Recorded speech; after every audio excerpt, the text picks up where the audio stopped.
Good morning. Good morning. Welcome to the Morning. GI Joe 3D printing podcast. It's Sunday, February, I don't know, 23rd. It's actually my daughter's birthday today.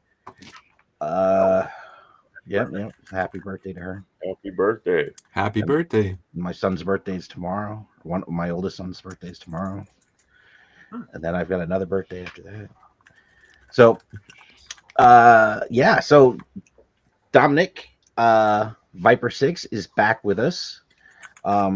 Made his first appearance real early in the history of the podcast, and you talked to us about scanning, which is still probably the single most informative episode we've done.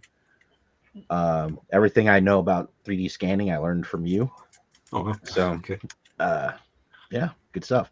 So, but today we're going to talk about printing life-size, 6-foot tall O-ring figures. You've got the bat behind you there that came out to Yeah. JOEFEST last summer. Everyone.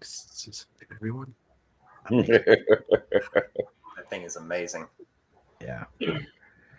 So, I guess we jump right in, huh? Sure. Well, thanks for having me back. Yeah.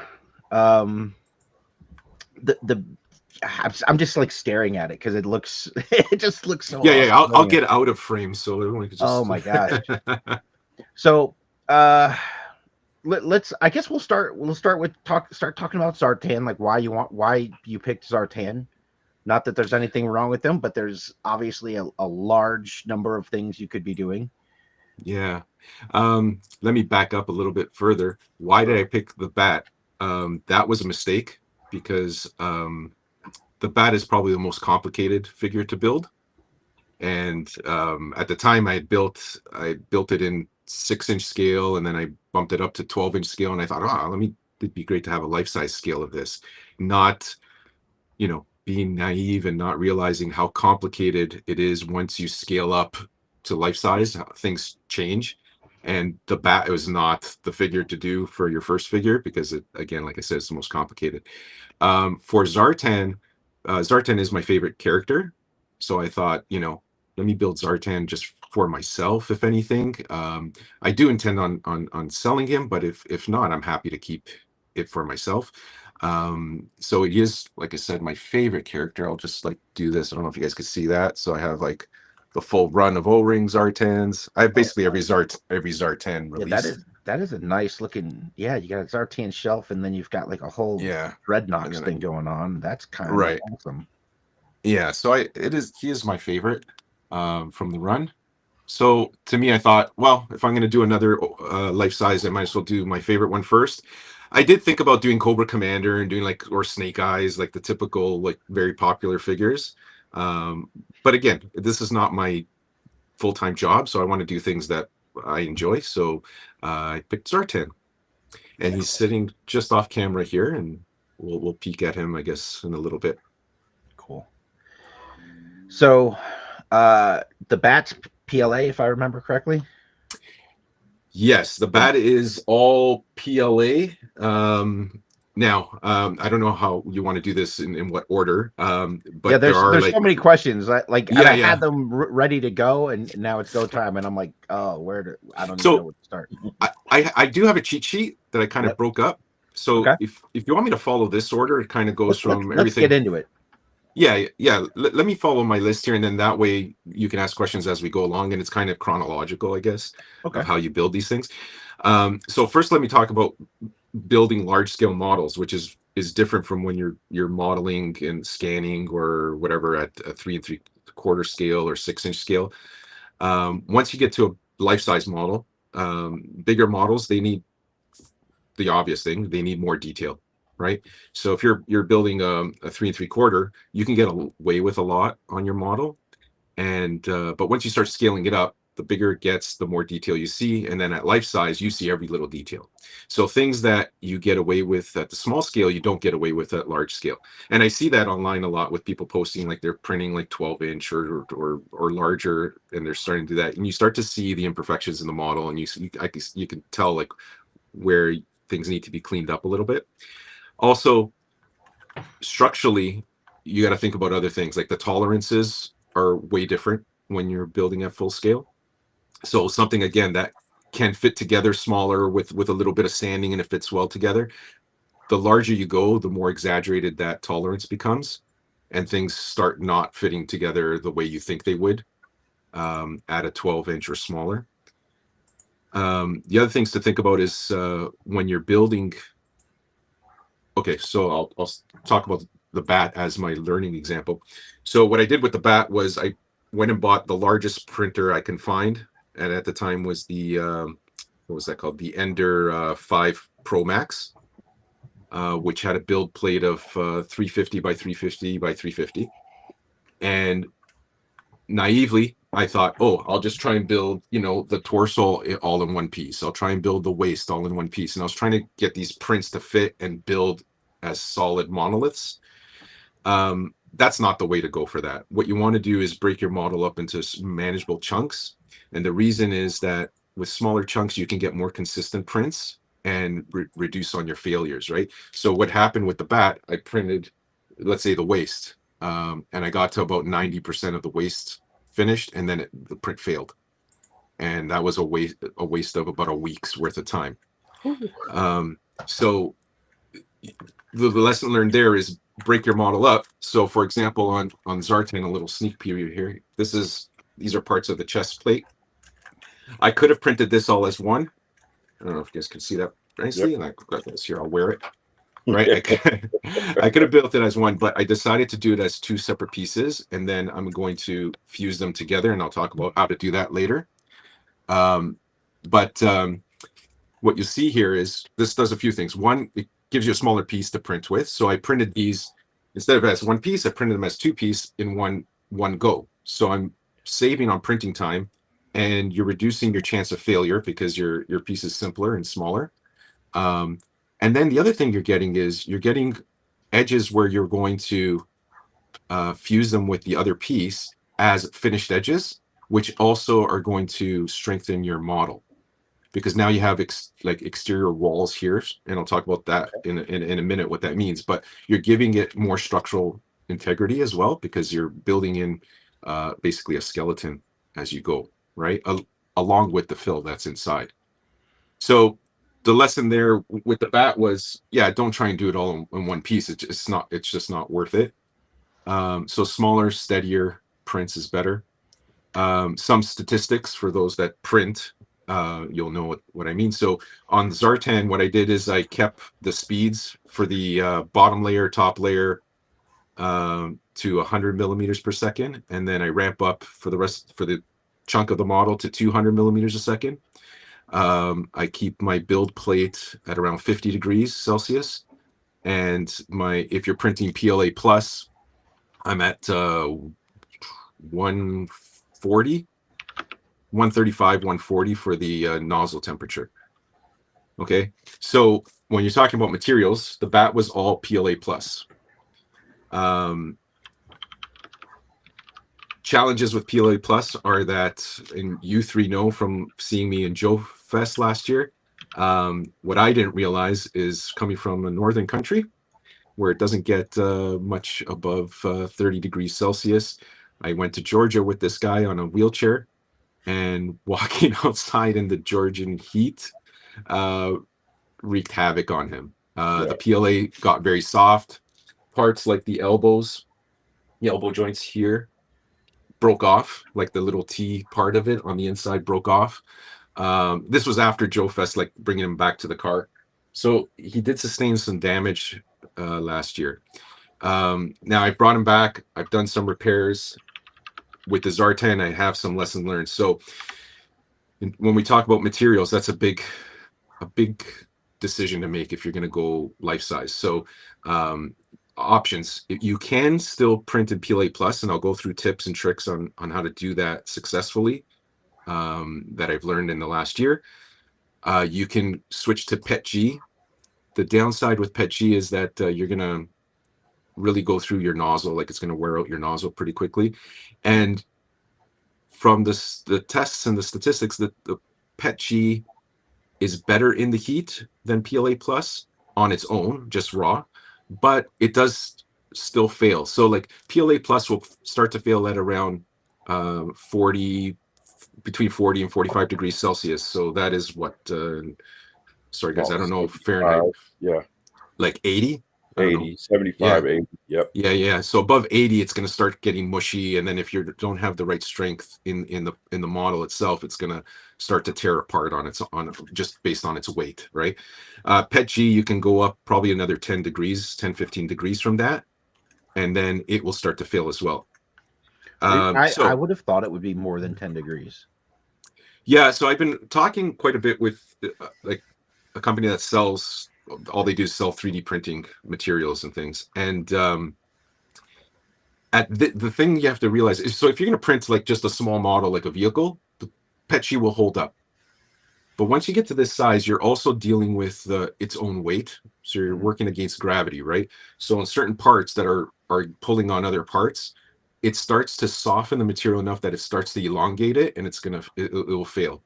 So in PET G's case, once you get to closer to 50 plus degrees Celsius, it starts to soften. But I do have some workarounds for both of those materials. Your other option is to go to ABS or ASA. I would recommend ASA over ABS. They both have really good strength, really good heat resistance. Printing ASA is not much more difficult than printing PLA plus. The only difference is really that you need to maintain the heat inside the build area. So you turn your fans off. If you have an enclosed printer like mine, it works better. If you don't have an enclosed printer, you got to build an encasement, like an insulated thing around it to keep the heat in. So when you're doing ASA or ABS, it's really important. Also PETG, actually, it's really important to keep that consistent heat within the build space. If you don't, it starts to warp very, very quickly. Especially on larger prints, because you're taking so much longer to print. By the time you get to the top of the print, parts in the middle and the bottom have cooled off quite a bit, and they start to shift a little differently if you're not keeping them warm.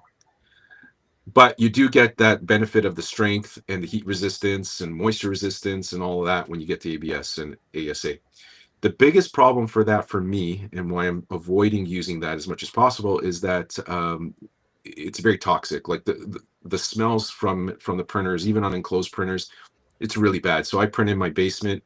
I have ventilators, like a ventilating box that pulls the fumes in. I have a couple of air purifiers in the room, like pretty strong ones that are trying to pull the smells away and that sort of thing. And it's fine when you're dealing with PLA, but ABS, you can really smell it, and that stuff's really bad. So I'm avoiding using that in the house, right? Like I have kids and I don't want them to be inhaling that stuff. So those are your options for material if you're going FDM, obviously. Now, I did, like I said, learn in the last year of how to deal with PLA plus so that it is usable, and you can get successful prints with it that are going to be resistant more than just raw or just building it like I did before. And then I also learned some tips on how to take something I already built in PLA plus and didn't do all those tricks, but on how to deal with this now to protect it better than it was in the first place. Okay. Awesome. So I'll go through those tips. So first thing is in the slicer. So when you're preparing your model for printing, again, printing smaller scale things and using that kind of methodology, and then moving to the bat, I didn't really know at the time of, well, you shouldn't, you need more than 3 wall layers, and you need like all those little technical things I didn't realize would affect it at that size until you actually do it, and then you realize the weight of the object itself is your biggest concern. So slicer settings that I would recommend, everything that I built with the Zartan model, for example, it has 6 exterior wall layers, 8 bottom layers, and 8 top layers. And then I use an infill of 20%. Okay, whereas on the bat, I did a whole variety of different settings on different parts, and I was trying to be smart about it, thinking I want certain parts lighter than other parts, and I thought, oh, if I do that, I can save on infill, and then I don't need, like the hands, for example, I didn't need that much fill because I wanted them lighter.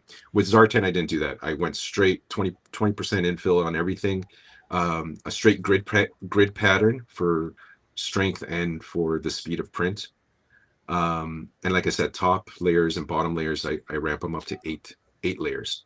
So when you're looking at this piece, for example, the areas like I was explaining before, where I'm going to be gluing the other piece to, have actually 8 walls to them. So they're really strong. Much stronger. Yep. Yeah. So like a six walls gives you what, 2.5-ish millimeter thickness, and 8 would be about 3.2 millimeters. So it's a pretty thick piece of plastic.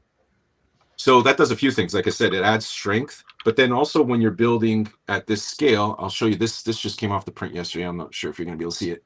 See, this is a pretty rough. You've got some play to sand. Yeah, exactly. So I have a pretty thick piece of plastic here that I could heat, melt if I want, smoothen it out, sand it, do a whole bunch of things, and it'll come out perfect. Whereas when I was printing the bat, I had 3 to 4 layers on the exterior walls, and once you start sanding, and I would sand a little too much in some areas, and I would get really thin parts of the model, and I'd have to fill it with Bondo and all that stuff. And the bat took about 50 days straight, 24 hours a day printing, but then it took me over the course of a year, not working every day on it, but over the course of a year, just to like do all the post work on it. Like, it was ridiculous. There was so much work that had to go into getting that up perfect. Whereas the Zartan model, which I'll show in a bit, the model is pretty perfect the way it is already. There's gonna be very, very little posts that I have to do on these. Like, it's very smooth, as just right from the printer. You can hardly see. Did you like slow it down a little bit? Yeah. So like I said, I have a Creality, what are they called? The K1 Max, right? So it could print over 300 millimeters a second in PLA. And again, I bought it because of the speed, and I was like, oh, I'm going to print really fast. And then I learned very quickly, no, slow down. I think the biggest problem I have doing these things is I'm not very patient, and you got to be patient with these things. So the slower, the better. You're going to get a better print. It's smoother in the end. Everything works out better. You just, it takes more time. But you gain it in the post production, like finishing at that point, because you're not going to be sanding. You're not going to be doing all the fussing around with it, or very minimal anyway. So those are the slicer settings. Trying to think if there's any other tips on that end. I think that's covered. Now, one thing I had mentioned, and I think Mike, you asked me. One thing I mentioned in a text to you was you had asked, how did I deal with heat resistance? Yeah. So I learned a new method. It's called annealing. So what that means is so I have a piece here. You take a piece that you've printed, and you basically, after it's printed, you heat it up. And there are different ways to do that, and I'll explain in a second. But you heat it up, and what it does is it takes the PLA and it crystallizes it. It hits the glassing point, it's called, and the layers start to meld together, and it reinforces it, and it becomes a much stronger piece of plastic. And the idea so a PLA plus, I'm going to use Celsius here, right? So it starts to fail, like I said, above 40 degrees Celsius. Once it's annealed, it can withstand up to 80 degrees. So it almost doubles the resistance on it. And the way you do it, there's a couple different ways. So what I would recommend, the easiest way, if you have an electric oven, not a gas oven, but with an electric oven, you set the oven to 100 degrees Celsius, or like 210 to 215 Fahrenheit. You let the oven heat up slowly. You take the piece. Now, when you look online, people will be like, oh, you just put it on I'll explain what happens in the way that I do not recommend doing it. If you just put it on a plate or a pan and put it in the oven, it will anneal. The problem is it will warp, and you'll lose the shape, right? It'll start to melt in certain areas, and it's really hard to anticipate which way it's going to warp. So you end up with a piece that doesn't quite work, right? Okay. So what I recommend, and what seems to work really well, is you take the piece, you get a nice big pot, like a stainless steel pot. You go to Home Depot and you buy playground sand or HPV, like the compacted granular that you use for paving stones, right? So it's really dense sand, right? And what you do is you bury the piece in the sand in your pot. So you put the sand in, put a bed of the sand in the pot, put the piece in, bury the piece, pack it in, then put that very heavy pot into your oven, and you bring the temperature up to like 210, 215.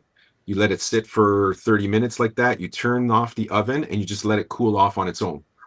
You don't take it out right away, because if the piece goes through a rapid change in temperature, it will crack.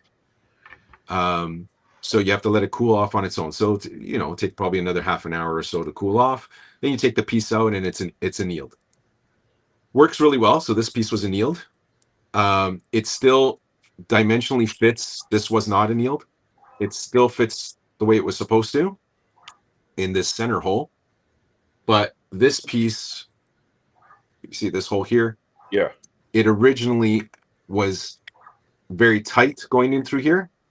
And now you can see there's a little bit of play, right? So what happens is when you anneal something, because the layers are fusing together, it does have shrinkage.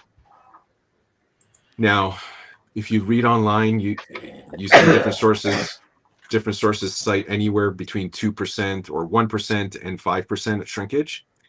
What I find is packing it into the sand also kind of maintains the structure. So you can see the shrinkage I got is very minimal. But if you needed this to be really tight, that's not going to quite work. And then if I anneal this piece, I don't know how that's gonna shrink. So there's a lot of like testing and playing with a model, and you're gonna have to reprint probably a lot of things. So I did some testing like that, and my conclusion was basically, this is a really cool technique. I really like it. I'm not going to use it. Only because, again, I don't want to print a piece that takes 3 days to print or something, anneal it, and then I got to throw it away and do it again.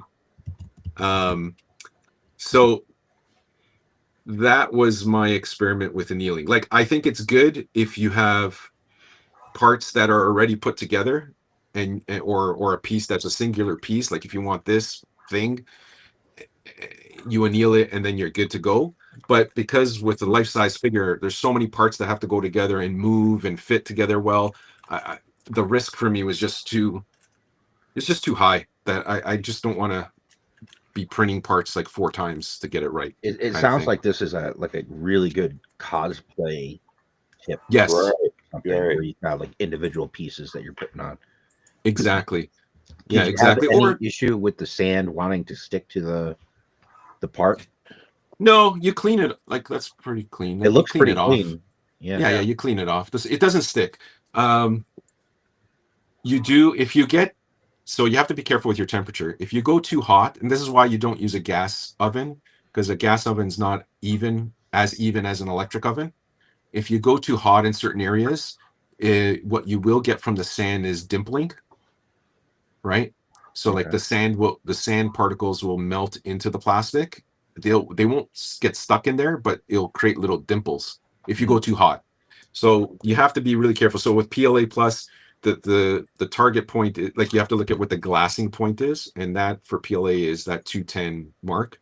So you don't want to go past that. You want to keep it very like low heat, and it just takes time. Another way to do it that people like, so I've been talking a lot with like this local store that they do a lot of cosplay sculpting, and they do special effects for movies, like for Hollywood and stuff like that, right? So a lot of these tips I figured out there. So one thing they'll do, and again, this is for costumes though, right? They'll anneal not in the oven, they'll do it in a boiling pot of water. So they'll get a big pot of water, you put your part in something that's watertight, and then you submerge it in the boiling water. You leave it for a few minutes, and then you just let the water simmer and cool off on its own, and then you take it out. Again, for me, the risk there is the warping. Like, I really don't want any of the pieces. Like, if you take this has got to be perfect around, right? Like, I don't want it any waving in it or anything like that. So I'm going to stay clear of that. But I thought I'd bring it up because if you have like a small like vehicle chassis or something, yeah, exactly. So I don't know. It might be useful for certain parts, but I've found other things to do. So what I'm going to do instead, well, one option for the bat, for example, on the that one, on the elbows that fell apart during JOEFEST last year, I've reprinted them in ABS. So I'm going to use ABS, not ABS. Actually, that one was ABS, but I'm going to start using ASA, which has the same properties. It just doesn't have as much odor. And I'm going to reserve that only for the elbows and the shoulder joints. So the structural pieces that have to hold the model together. Yeah. Yeah. So just for those 4 pieces, I'm going to like open up a bunch of windows and doors and print. And they're small enough that I can get them printed in a day. I don't need like all 4 pieces in one day. And then I can just vent out, and it's not a long-term kind of thing. So that's the strategy I'm going to use for the joint pieces. But for regular pieces, I am going to use PLA Plus, or I have been using PLA Plus. I changed the settings like I already went through so that it's much, much stronger than what I had previously. So even if this starts to heat up in the Georgian sun, it will maintain its strength. So the piece itself. So then the next part you have to worry about is where pieces are joined together, that joint is not going to fall apart in the heat. And I've come up with a 1, 2, 3, 4-step process that I'm using to address that.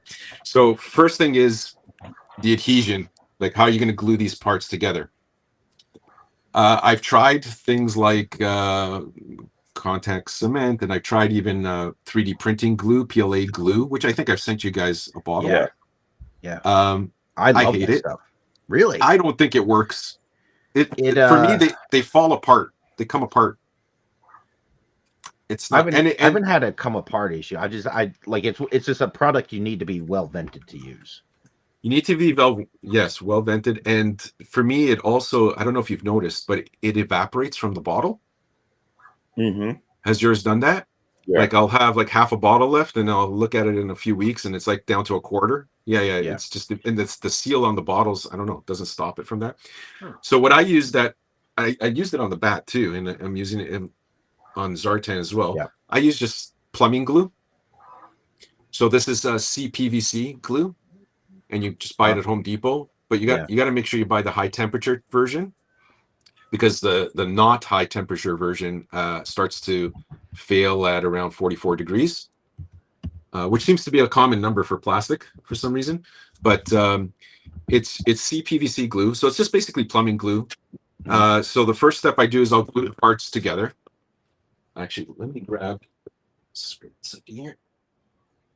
I'll grab the bottom part of this. So this is the bottom of the chest piece. Am I frozen? No, you're good. We're good. We're good? Yeah. Okay, so you'll see the yellow here. That's the glue, right? So that's pretty strong. Okay.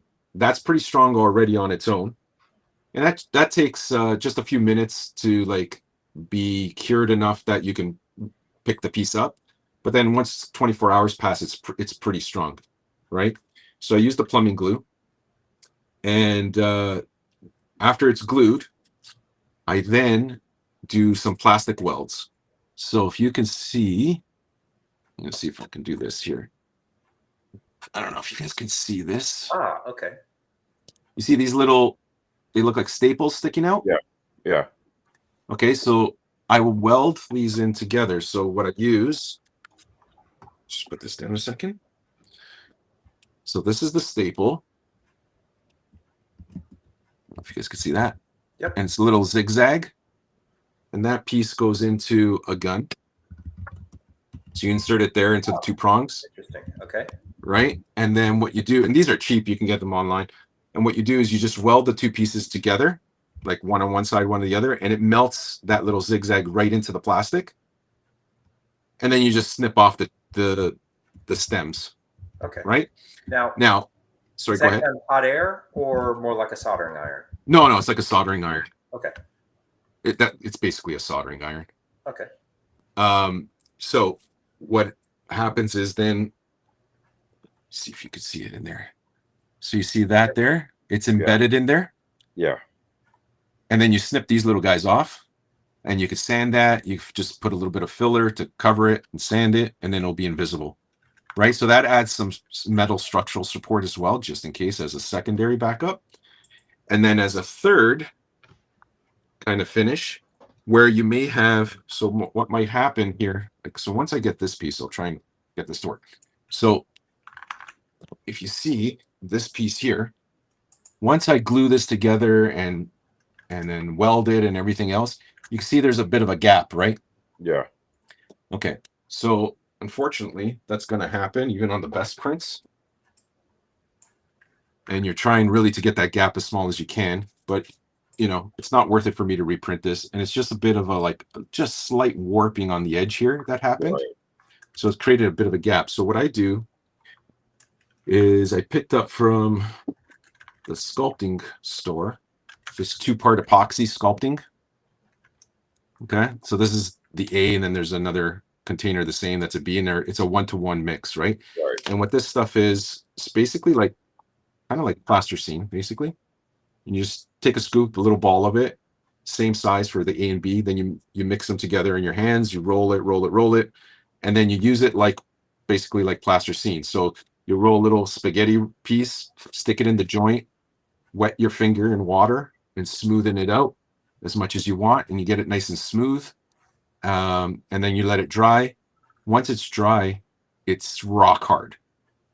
And it you can sand it, you can paint it, you can do everything to it, and it's solid. So it works for two things. It works as an adhesive, so you can stick all these pieces together with just that stuff, and it also works as a sculpting material. So you can like fill in pieces, like if you had, I don't know on this model, but if you had a piece, like for example, like if this was supposed to be flush here, right, and there was some kind of an error, you can fill this all in, smoothing it out with that stuff, and it'd be rock hard. It'd be perfect. You can sand it down, and it's not expensive, and it works really well. I actually did use it on the bat. The legs are fused together like that. The chest, the 4 pieces like of the chest are fused together like that, and you can't even tell, like you don't see it, because it's like I said, you sand it into the model itself.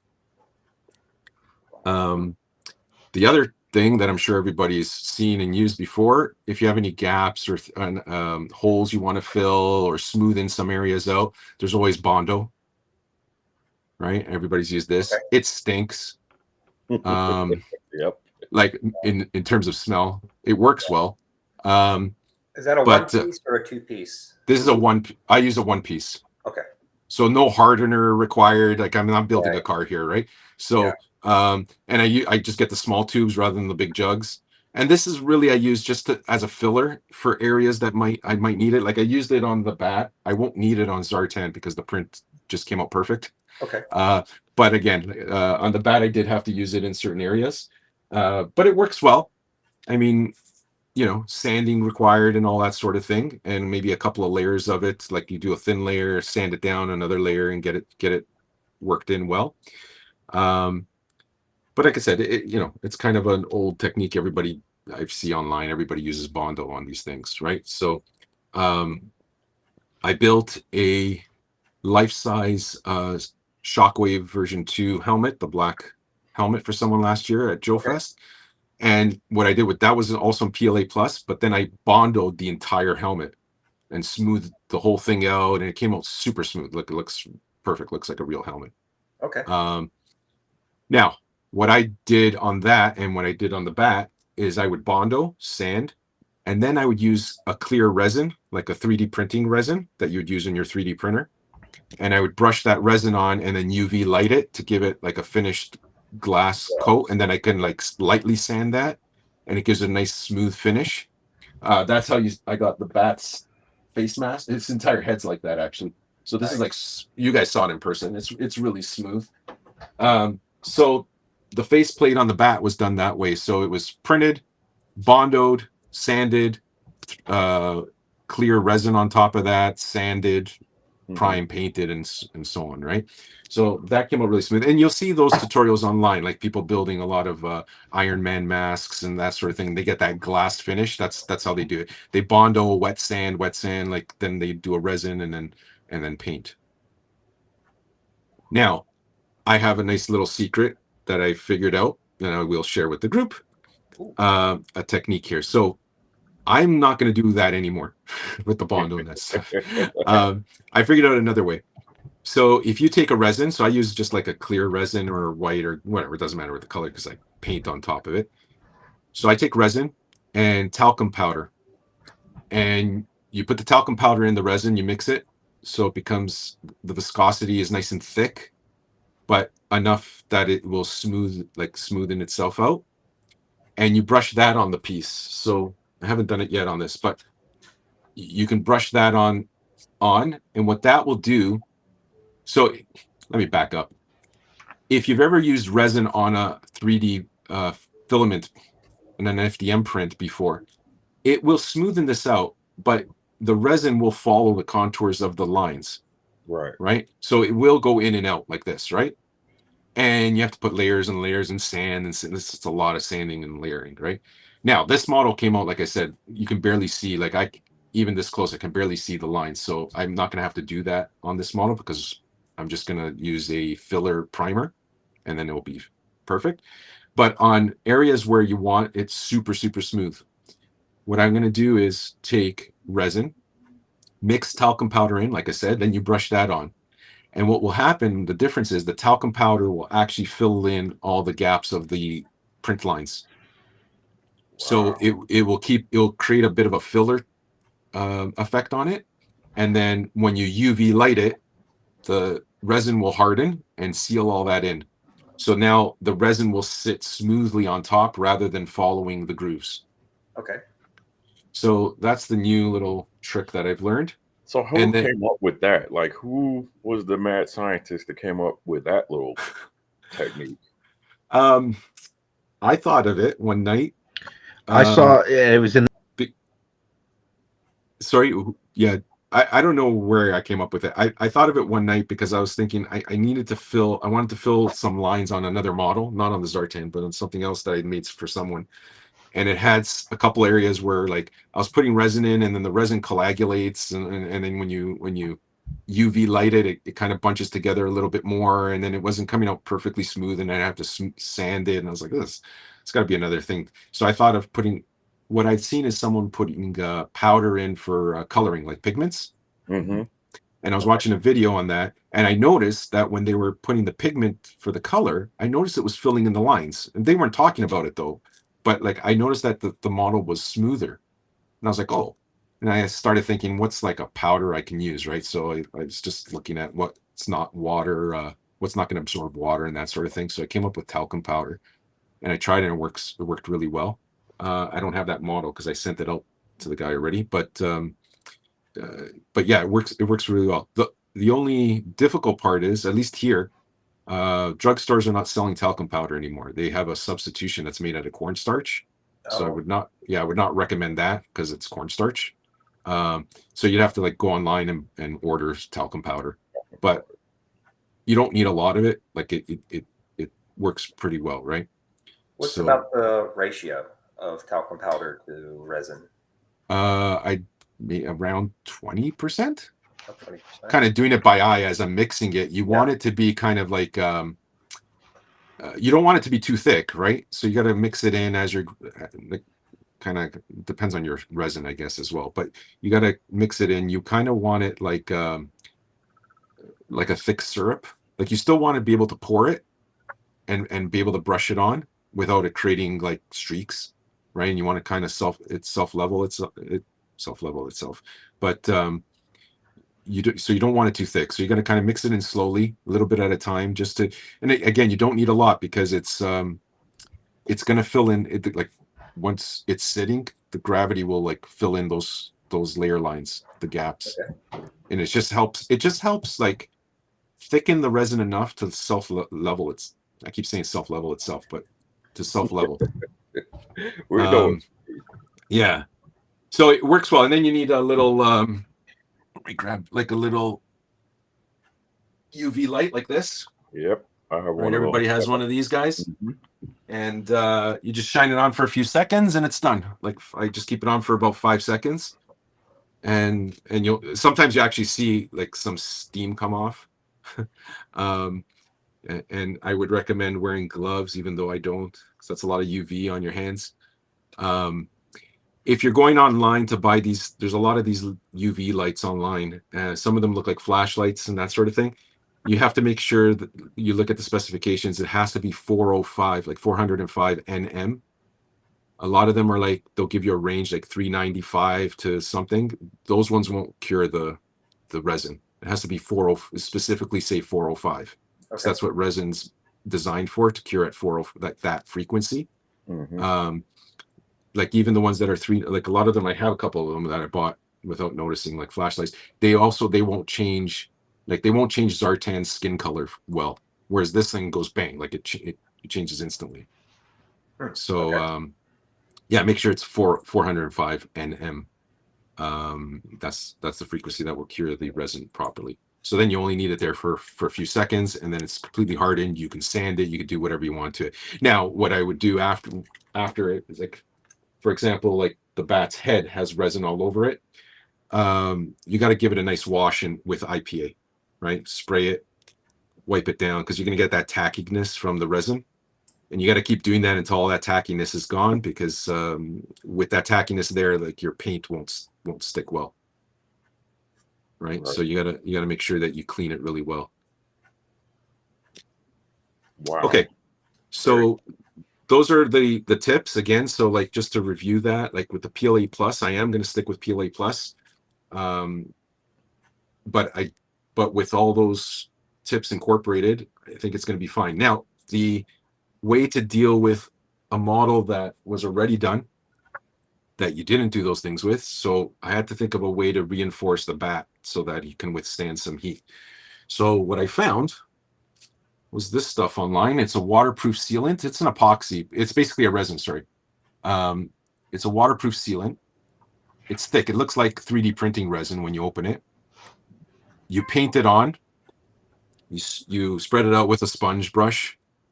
It self-levels as well. So you let it sit for a little bit, and it cures over 24 hours. Like, you let it dry. But it's crystal clear. It doesn't yellow. And it's really solid and hard. Like it feels like a hard piece of plastic when it's done, right? So the idea with that is, once you have your 3D print and it's smoothened, prime it, paint it, let it sit for a few days after it's painted so it's nice and cured.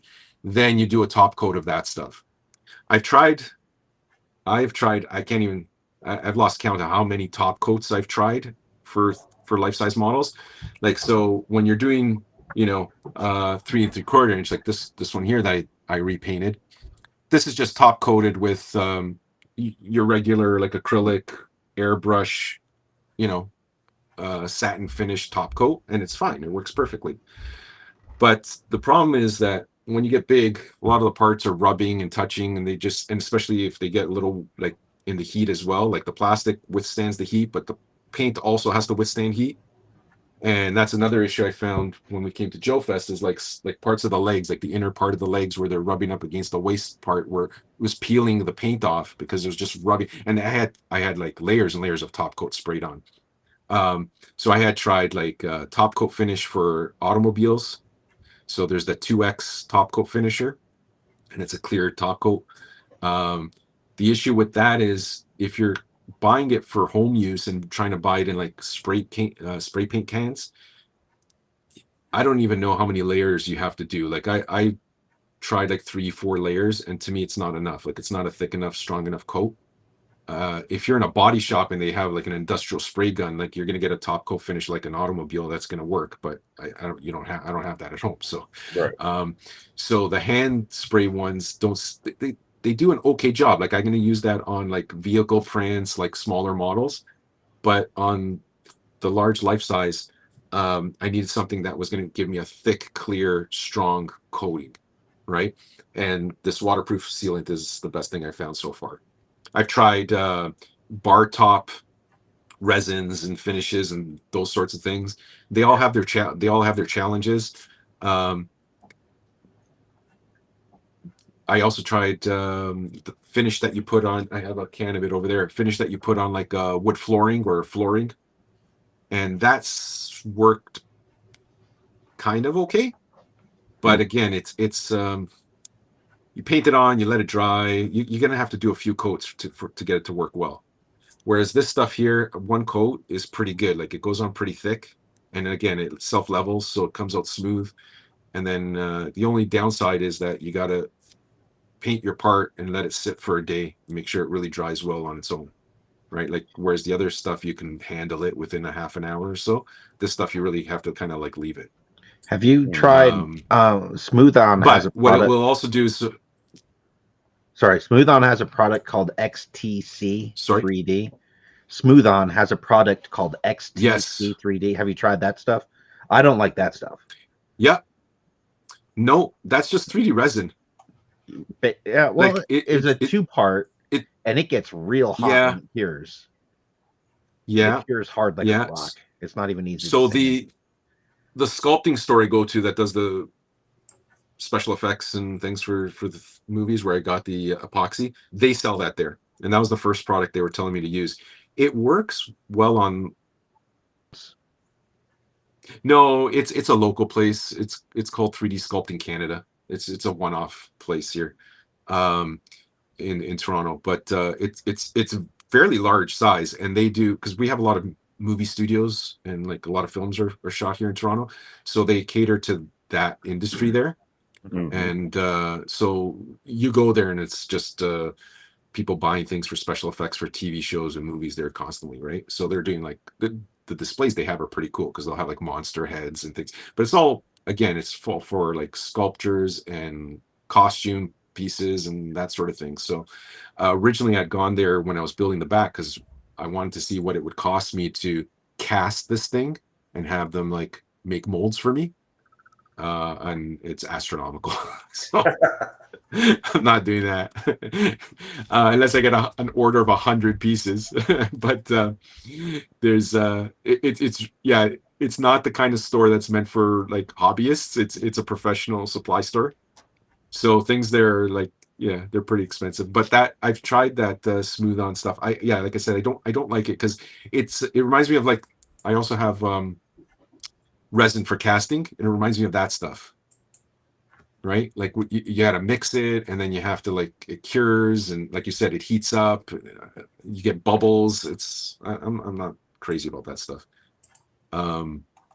Unfortunately, there isn't an industry yet meant for what we're doing here, because everything I find is either like, automotive or, like I said, special effects. The 3D consumer market is really people just printing things for their kids mostly and that kind of stuff. So it's like they don't have a space for us yet, especially when it comes to the finishing products like the paints and that sort of thing. So when it comes to paint, I use either automotive grade spray paints if I can find the color that I want. If I can't find a color, then I move to exterior acrylic paint that you would get at like Benjamin Moore or Home Depot or something like that. Like but you got to make sure it's exterior, otherwise it won't hold up with the heat outside, right? It's got to be meant for exteriors. And then you have to seal them. You have to seal everything. So that's the real trick when you finish something, because of the moving parts. You got to have a seal that's going to protect it from rubbing and scratching, protect it from heat, protect it from UV, and give it a bit of a coating for impact as well.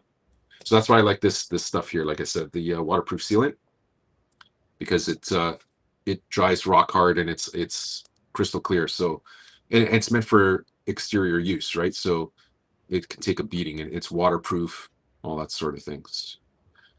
So that's what's going to happen with the bag. It's going to get a full top coat of that stuff, and same with Zartan. especially the parts that are going to rub together. I will have him top coated as well.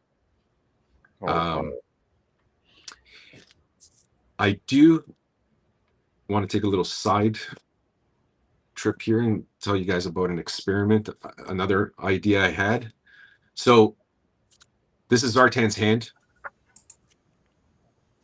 So right now I've used over 5 rolls of 5 kilogram print material. Giant rolls, yeah. Yeah, so these are these are 11 pounds each of filament, right?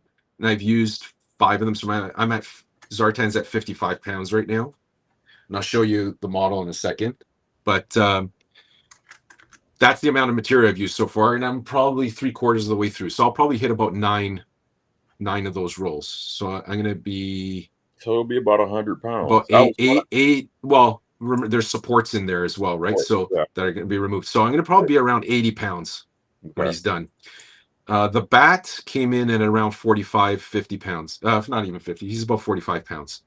So Zartan's going to be twice as heavy as the bat because of all the things that we talked about already, right? Yep. So I'm going to continue and finish him like that. But in the future, an experiment I'm going to try basically is this. So this hand is printed, like I told you, it has the 6 layers of walls, 8 top and bottom, and has a 20% infill. So it's pretty solid. Like it's a hard piece of plastic here, and it weighs a lot. Zartan's head alone was about 5 pounds. Okay. So there's a lot of weight here. So I've been thinking about ways to lighten the models up, but keep the strength. And one thing I'm going to try is I'm going to take a model like this, and you see how it has a bottom? I'm going to print it completely hollow, no bottom face and no infill. So in order to do that, I'm going to have to increase the number of walls I use. So I'm going to go to eight walls exterior and 10 walls for the top. So I'm going to print it like this on the printer.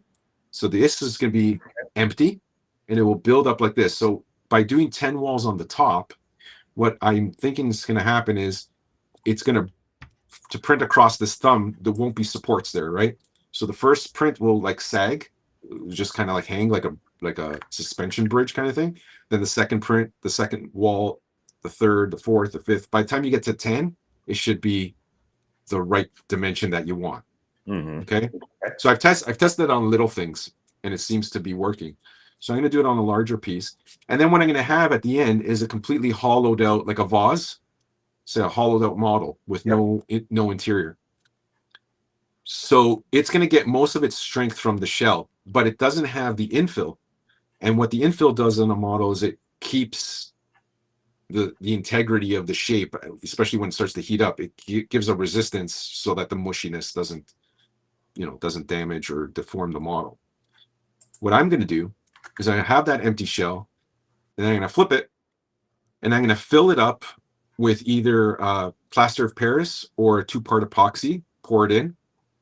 So I'm going to pour it in, fill it to the top, pour it all out, giving it a coating on the inside and letting it cure on the inside. I'm going to do that 2 or 3 times to give it a nice thick coating on the inside. My thinking is that the plastic will do what it does, and then that inside epoxy coating or plaster of Paris coating will give it that hardened shell to keep it in place and in lieu of all the interior structure. Okay. So that's an experiment I'm going to try in the next few months. We'll see how that goes. My only thing I'm worried about is I'll have a nice thick edge here, like ring because I'm going to have like 8 walls basically. What I'm not going to have is a nice surface to glue on the next piece. So attaching pieces might be a little bit challenging, but I think with a combination of the techniques I mentioned earlier, I think I can do it. And the idea is that I'll have a really strong model built that will also be light. Because a lot of the weight here is like, again, 20% of the weight is just in the infill, right?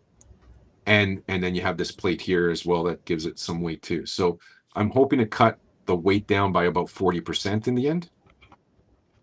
And but again, that's an experiment I want to try in the next few months and see how that works. Okay. So I played with that using just a 2-part resin, and like I'm just not. I'm still learning FDM and tweaking things, but I found when I did that, I got a lot of weeping. Like it would want to ooze out anywhere where the layers weren't Oh, real yeah, good. yeah, It would yeah. weep out. Yeah, I could see that. But I think if your walls are going to be as thick as what you're saying, that probably won't be an issue. Yeah, But it definitely it did the trick. Like it did what I wanted. yeah. it And to did you do. find it was? I just had to be standing. Did you find that you it was know? like hard? Like it was like stiff? Yeah. Oh yeah. Yeah. So Yeah. the other thing is I print even at life size, I print at 0.12 layer heights. So 0.12 layer heights. So it's pretty smooth and like close together, the layer heights on my models. Mhm. I think the default on these printers are like 0.2, like 0.20. 20, yeah. Yeah.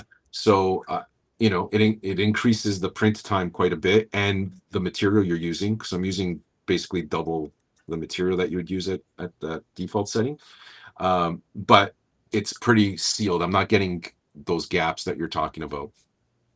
Like it's yeah. I did experience those gaps again on the bat, because on some of the pieces I went really light. Because I thought I would save on weight, but that was something I had to then go back and fill in with the Bondo and smoothing out and all that sort of thing. So when we come to post-processing, right?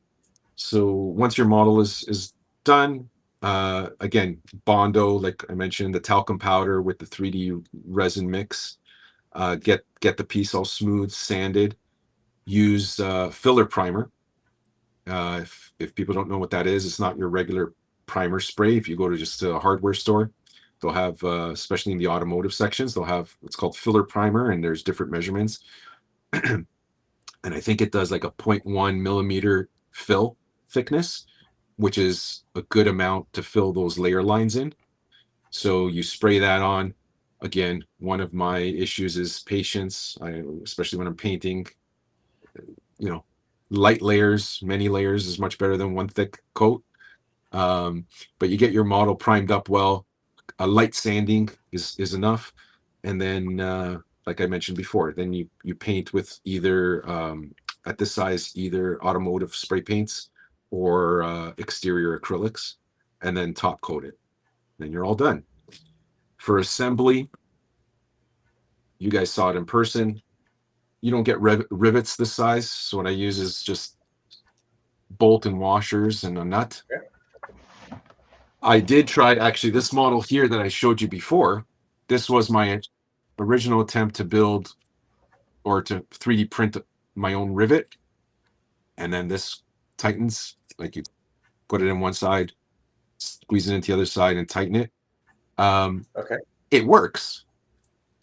Reason I'm not using 3D printed, so let me back up.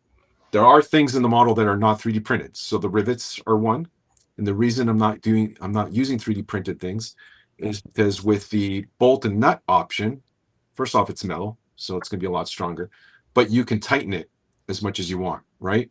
And loosen it as much as you want. So if you want to pose them a certain way or whatever, the 3D printed rivets don't have the strength. I've tested even like with threaded versions and that sort of thing.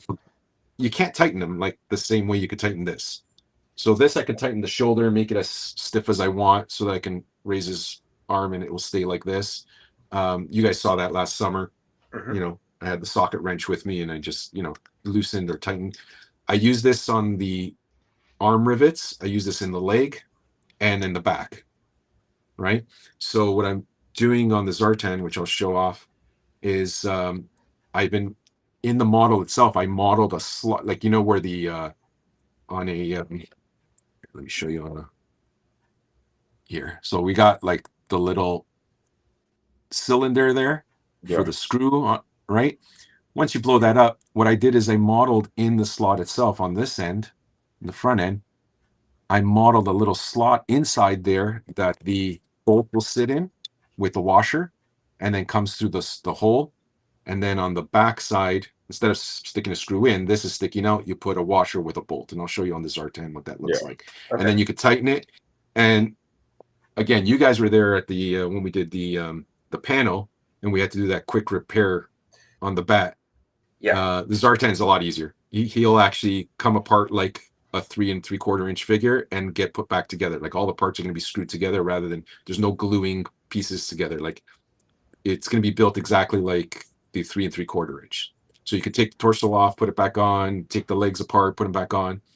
The other thing not 3D printed is the T-bar, or the T-hook, whatever you want to call it. You guys saw how I did it last summer. It's basically made out of ABS piping, or PVC. Sorry, PVC piping. Yep. It looks like a T-bar.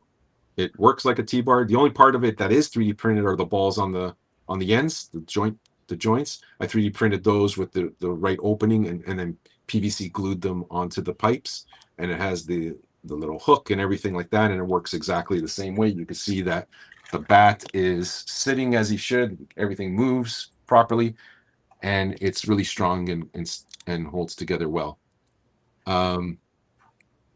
So those are the things that are not 3D printed, and the reason I went with the metal. And with that, you guys want to see some Zartan? Yes, Let's sir. see some Zartan. Okay. Check it All out. right. So I'm gonna put my camera here. Okay.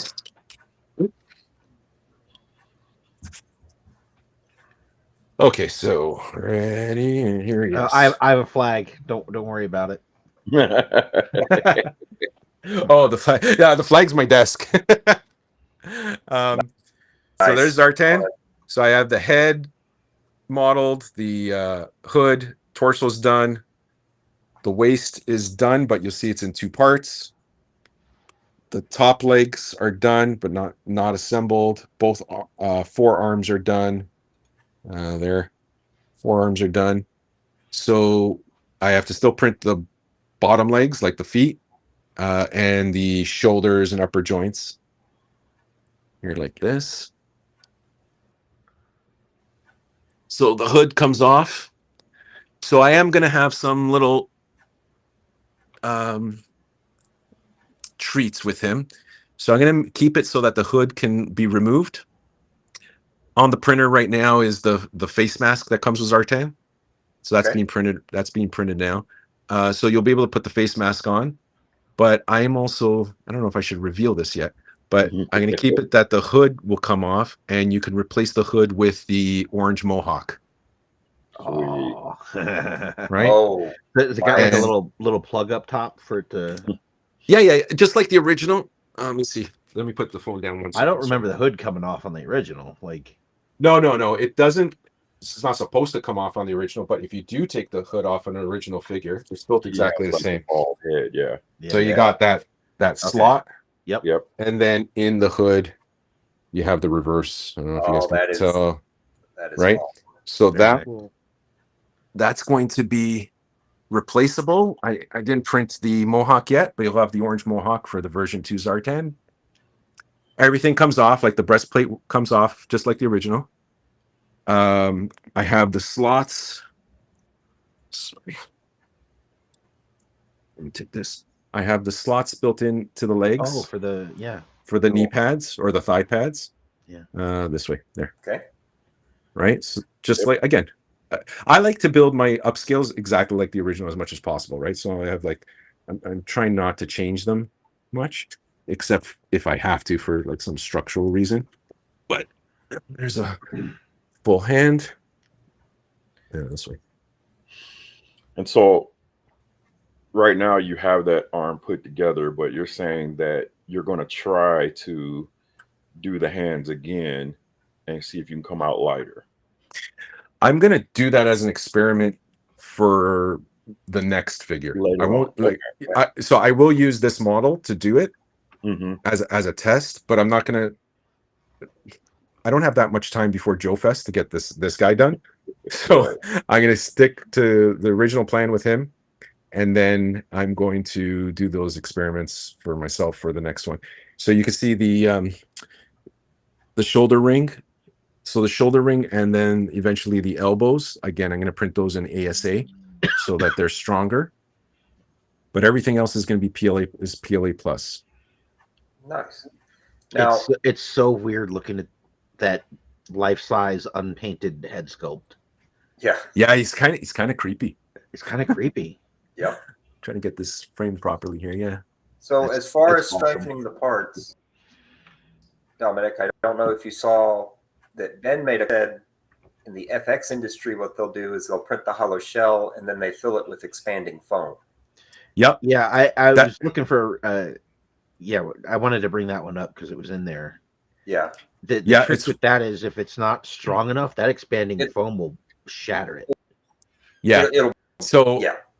That stuff Yeah. doesn't Yeah, stop so- judge too, but it's one of the things I wanted to try, but I use expanding foam. Like I'm in the again, aside from GI Joe stuff, I'm in the construction industry, right? So I use that expanding foam quite a bit.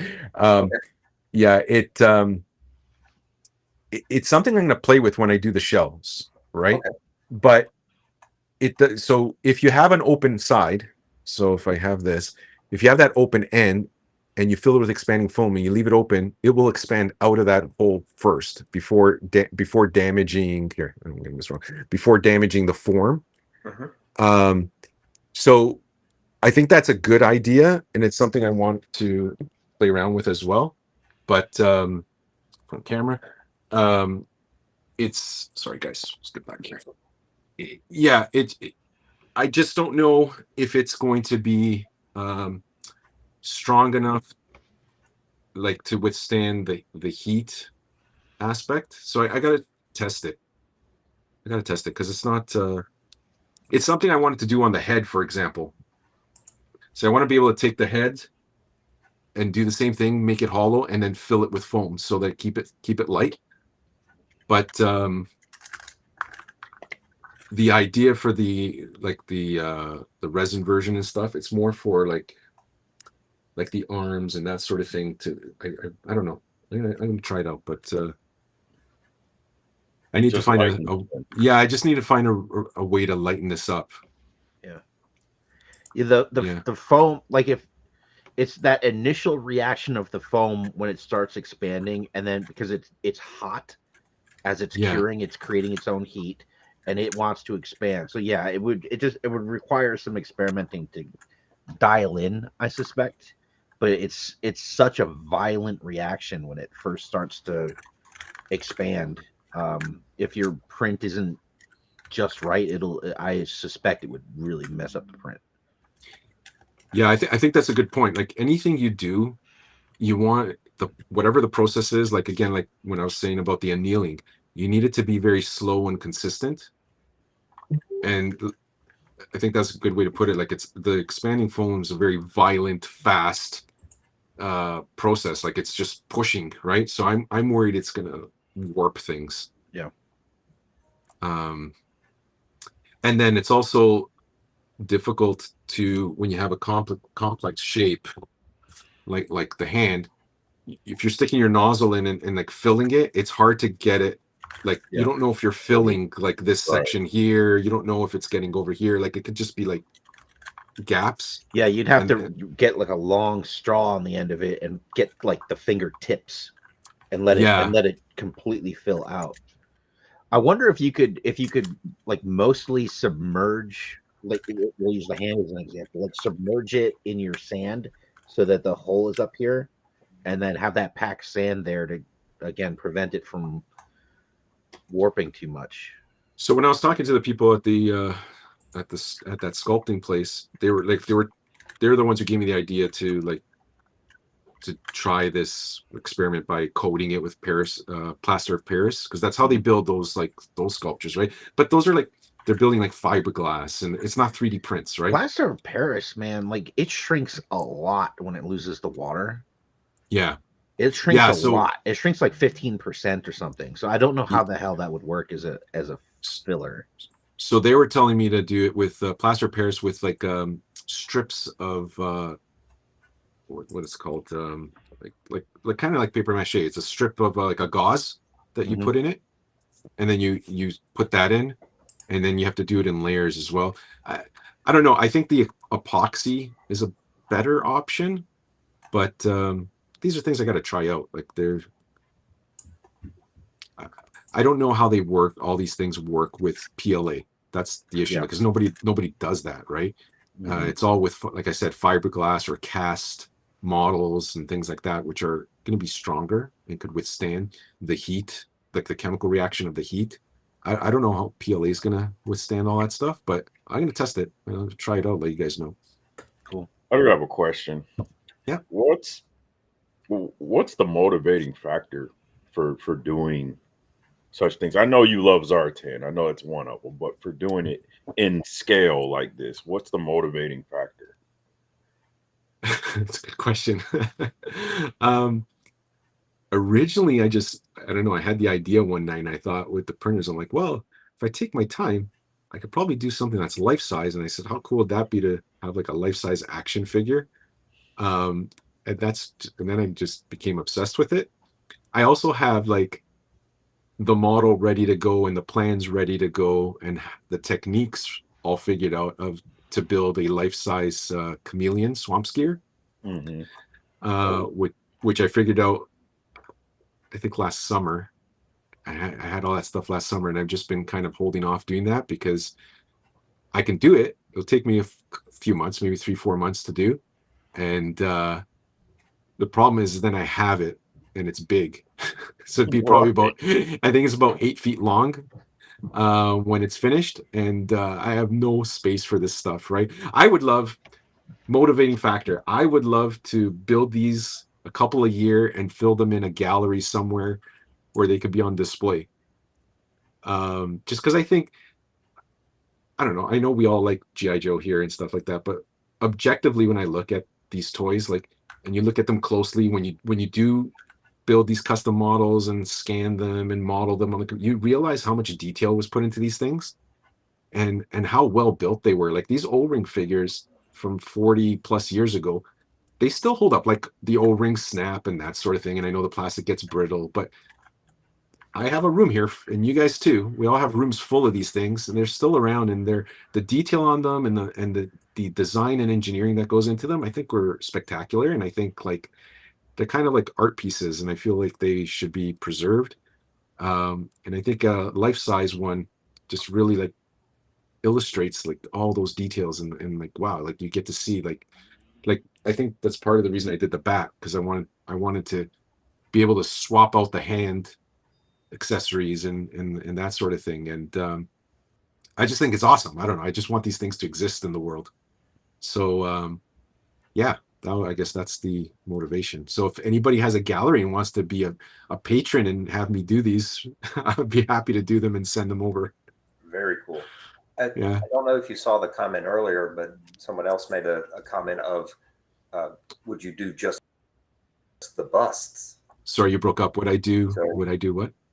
Just the bust, just the head and shoulders. Would I, for someone? Sure. Yeah. Like I said, I don't know if I said this on the stream or prior.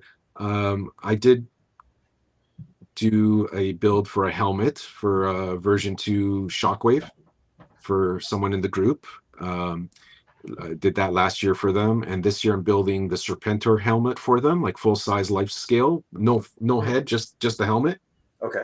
From my Serpentor model that I already have. So I'm gonna have that built out and brought down to him. I'm gonna meet him up at JOEFEST. So I'll bring that for him. So I will do. If someone like, one of the things I thought of is doing like half size, like 3-foot figures, right? A little more cost effective, a little faster to build, more portable and easier to ship. But so I am open to doing that stuff. The only thing I would say is, like, for everyone to keep in mind, like, this is not my full-time gig. So even though I love doing this, it does take me some time to build these things. So people have to be a little patient. The Zartan, I think I started on January 27th, and it's been going around the clock printing. And the printing process will be done in this week. I think I'll probably be finished in about a week. That blows my mind, dude. Yeah, again, the bat was like a nightmare, and that took me forever. But with all the lessons I learned, I could probably, I don't know, just over a month now, I could probably build out a 6-foot figure now. Have you had any fails yet? printing the Zartan? The Zartan? No, knock on something. But Yeah, no fails. I No fails. apologize for asking that shit out loud. No, you know what? Again, the secret is like build it in smaller, manageable chunks. I was too ambitious with the bat and tried to build everything in like one piece. Like the head, for example. Let me just grab his head here a second.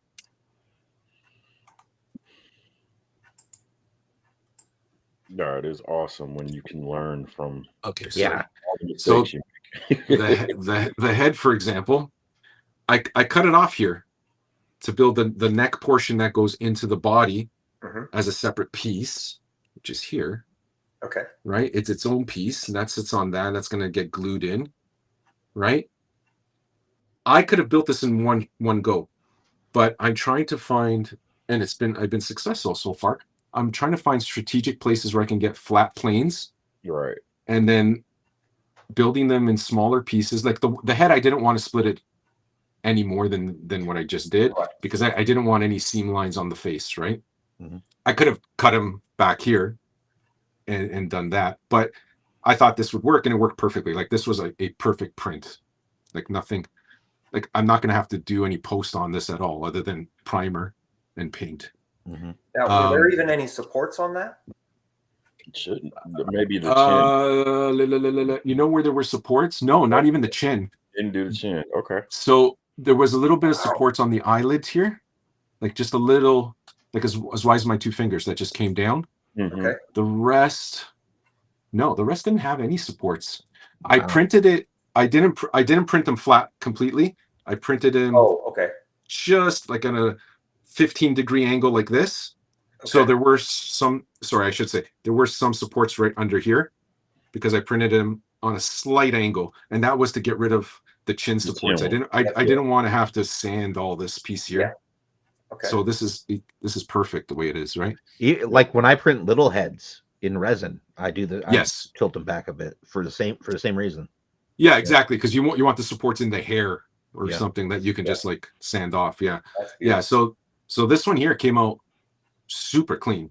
It was the first piece I printed. I posted it, and I was really happy with it, and that gave me the confidence to say, okay, like I said with the breastplate earlier, instead of printing this in one go, which I could have done, right? Yep. I split the breastplate into 4 pieces, and I'm just going to weld them together, and that allowed me to print these at the same time. So I'm taking it just as much time printing, but it's safer, and so far no fails, right? And I don't think I'm going to have fails, because I don't know. You guys want to take a walk to my printers? Sure. I got to see these. That's exactly the next question I was about to ask. Now I don't know if it's you, Mark. I remember seeing someone in the group that had like 100 printers. No, that's not me. That is not me. Yeah. So I just have 3 printers now. Let's see if I do it this way. So I have I don't know, maybe this way works better. I have the 2 K1, 2 K1 Maxes. I have a Saturn just for resin, and then I have my little curing machine. So before this, when I was doing the bat, I had like more printers going, but they were the older style printers. I had to build encasements for them. These are enclosed already. So you can see on the print bed right here, I have the two thigh pads printing. And you can see the speed that this is going. So this is going at 200 MMS. Mm-hmm. It's still pretty damn fast. Yep. To my eyes. That's why I like these machines. They're super fast and consistent. They auto level before every print. I mean, before I was dealing with the Bluetooth, what was it called, the Blue Touch. The BL Touch, yeah. Yeah, the BL Touch. That thing was a nightmare. Sucks. And you can see I have like the 2 spools. Okay. And then here I have the mask. So printing. Cool. Nice. So you can see there's some supports. Sorry, my camera went nuts. There's some supports at the bottom there. Still. And then the supports on the inside. What am I doing here? Okay. That's right. But that won't touch much. Yeah. No. And you can see the infill here. You see here. Yeah. So that's a 20% infill. And you can see how thick my walls are, right? Those are six walls. So that's where the strength is really coming in, is upping that to 6.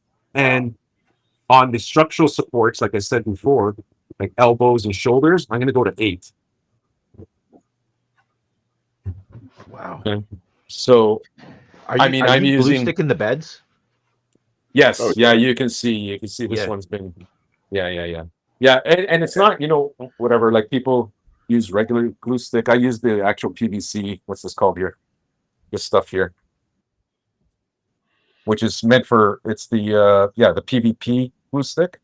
It's actually meant for 16. Yeah, it's actually It's meant for reversed. 3D printers. No kidding. I'm Yeah, looking rather that than up I right now. I used to use just glue stick from like the dollar store. Yeah. This stuff works a lot better, and I don't have to do it every print. Like it actually like remelts. Here's another one, same stuff. Like I do it every other print. Every other print, I'll give it a layer of glue stick over the whole print bed. Cool. Right. So that's going. So these will be done in a couple hours. They're almost finished. So that's the ship mass. Okay. And so this, I think, was a 22-hour print. And the same thing. Like, they're both 22 hours, 21, 22 hours. I need to win the lottery. Just buy a bunch of new printers, man. So that's the sorry, get back in here. But yeah, that's how I did this. So like basically the way I've been going is like each piece of leg, like a quarter of a leg. So I'll put a print bed with these 2 pieces on it, and that's a day. So 24 hours, 24 hours, 24 that hours. Would take me like 24 5 hours. days with the machines I've got. Yeah, same with me with the bat. The bat, this would have been like the bat. I remember the head for the bat. Well, let me go to the bat. So the bat's head, this was a 5-day print. Yeah. Right? I could do this now in 24 hours. Mm-hmm. Yeah. So like I've cut my print time. Like I said, like the print time on the bat was crazy. And then I had a lot of fails and all that stuff. Right. I've cut that time down to less than half now. So like I could print, like I said, I could do a 6-foot figure now, probably print time, I would say 4 weeks. Jeez. When you announced that you were doing Zartan and you wanted him done by JOEFEST, I know. I was just like, "There's no fucking way, man! No fucking way!" And I should mention, I just got last week the second printer. So most of this was print on one printer so far. I think I did the legs, the bottom half of the leg. No, all the leg parts. Yeah, all the leg parts, and then what you see on the printer now, or since I got the second printer. But the rest of it was done one printer. Yeah, when you made the announcement, I was confident you could do it. You had like 40 printers running. No, again, it's dialing in the process. I have to say, like, it's once you go through, like I said, all the lessons learned from doing the bat, I've really like upped the game here because let me get the torso for you guys. I'll show you like how it comes apart and stuff. But it's once you figure it out, you can this one. Sorry guys. Once you figure it out, you can get it working really well. Can you guys see me? We lost video. No, you weren't there. There we go. Oh, okay. Sorry. Sorry, I'm going to just put these down a sec. I'm going to get the torso 1 sec. Okay. Man, that is Wow. fantastic. Like just having seen the interior of the bat that we saw last summer, and kind of like I can tell just by looking at Zartan that it's just 100 times cleaner and yeah, for sure. Can you see guys? Yes. Yes, sir. So there's the inside bolt. Okay. Right now, I didn't fuse the torso. You can see it's built in 4 pieces, front and back 4. Right. Mm-hmm. I haven't fused these yet. They're just held together with a metal strap on the inside for now, just as a test. But let me see if I can take this guy apart without it completely falling apart right now. So this hasn't been fused or glued or anything yet. But I do have it stuck together as a test. And you Now can see how it feels like a CPR dummy now. He's all yeah, exactly. getting in there. It feels let's see. Sorry, just take a second to loosen this thing. The so you can see how well it actually already fits together, and it's not glued or welded or anything yet. You know what, guys? I don't have my socket wrench with me. I can't take it apart right now. Sorry. Not But good. I'm going to show you guys on the inside. You can see that it's super clean on the inside there. Yeah. This I have to say, like, I'll be honest. The bat, you guys saw the guts. Yeah. It's like a sausage. You don't want to see the inside of the bat. There was a lot of patching in there that had to happen and that sort of thing. This Zartan it's perfect. It's like exactly like the original figure, inside and out. Like, I'll show you the legs will be easier. Wow. We had a question in chat if you were going to be doing the backpack and the gun. No. They always want more. They So always I'm doing want more. so with Is the it bat. gonna, I is it did going to color change? Dude. Yes. Well, okay. Color change is a good question. I did a test. So I have this piece here. This color changes for skin. Uh-huh. Okay. I don't know if I should reveal all this before JOEFEST, but this does color change. Let me see if I can. I don't know if I can do this while reaching here. Let's see if I can get this to work on camera. Can you guys see this? Yeah. So when I Okay. told my wife about this last night, that was the first question she asked. So she's going to be excited. Yep. Okay, so you guys tell me. I can make the skin color change. As you see, this is changing back here on camera. I don't think I want to make the skin. The breastplate and thigh plates, I did buy. It's on order. It hasn't arrived yet. I did buy paint that is thermal paint, but not like you guys, not like what you think. It's thermal paint like a mood ring, just like the original. You know how the original, when you touch it, the breastplate, it does that kind of rainbow effect. Yeah. I bought that paint. It's called liquid crystal, that paint. And I bought that. So the chest piece and thigh pads will change when you put your hand on it. The heat from your hand will change the color. Change the like color. A damn hypercolor t-shirt. Yeah. Exactly. Yeah. Kind of like that. Just like the original figure. Like when you put your thumb on it, it would change, right? So I'm going to do that for sure. But this skin tone here that you see, it's gone now. Yeah. Yeah. So I can do it. I don't think I'm going to, though. The reason is it's a UV light that you need, and I don't want someone putting this figure outside. Yeah, and I was also thinking about, to demo it, you're gonna have to have your UV light with you. Yeah, and it's to create a concern of again, make it happen again, and the UV light just kind of uncontrolled in that environment. I think sticking to the pads would be. Yeah, and the thing is with the UV light, you have to plug it in. So I'm going to need a plug with an extension. I've been trying to find, like, I have a flashlight version, but they don't work as well. Like, they won't change the color as well because they're not that 405 frequency. So it's either I bring an extension cord with this light fixture, or you take the figure outside and he'll change blue. But again, even though I'm doing all this stuff to protect the model, it's not they're not meant to stay outside, right? So I don't want someone tempted to leave this guy outside on a summer day and risk it, right? So the paint you just showed us, what were we looking at? Here. You had that disc. This is just something I printed. It's just a something 3D print. Okay. Yeah, that's just a piece I printed. It was just for something else, and I painted it flesh tone, like I'm gonna the paint I'm gonna use, and then I painted the top coat, which is the color changing coat, and then I did a little top coat finish, and you can see it was very uneven because I just is that kind of the top coat playing with the and because you can see I used an air gun, an airbrush. Yeah, and I didn't do it. I just did it quickly just to test it. Okay. Yeah. So I have like a couple of pre-mixed flesh tones. And let's see if I can get this to work. So I've mixed the color changing with the flesh tone in here. You'll see it's not shaking right now, so it should don't know if you could tell. See that blue? Yeah. At the top is flesh because it's not shaking. So if I shake it all up, the whole thing should change.